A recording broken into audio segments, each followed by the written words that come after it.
This is St Mary's Lighthouse to the north of Whitley Bay, and built on an island, but when the tide is out it is no longer an island, and there is this causeway across leaving the rock pools and the like. And as we move down to the south we can see the North Sea, and with views towards Cullercoats, Tynemouth, and even beyond to the south of the River Tyne. This point is called Curry's Point, where I am now. The reason for that was that here, this place, on the 4th of September 1739, one Michael Curry was executed for the murder of one of the innkeepers from one of the, I think, one of the places up there in Hartley, and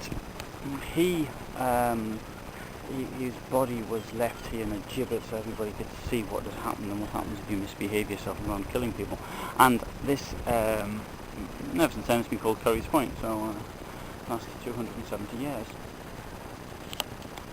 Here we can see on the beaches, we can get some views of the strata, geological strata of the coast, and even further on it's quite very visible, and even still coal here, for example. Coal has been mined until comparatively recently here, and further up we see the new things to do with energy. There's a windmill offshore.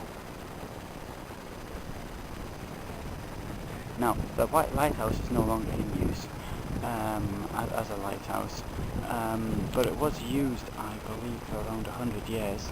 I think it came out of use in the 1980s, a bit less than 100 years I think it was, end of the 19th century, something like that. I can't remember off the top of my head. I'll write it in the description if it comes back to me. And obviously a little island there with Lighthouse Keeper's Place and a couple of the houses, and from there you can see wonderful views of the rocks and the bird life.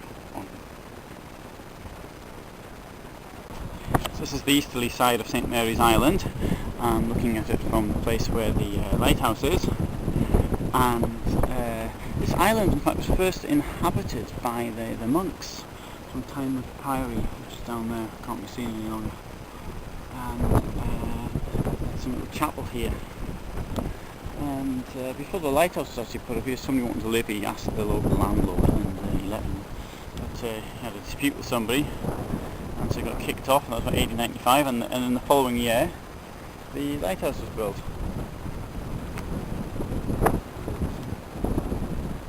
You see up the coast, the wind farm, and the caravan park. How ubiquitous of this area.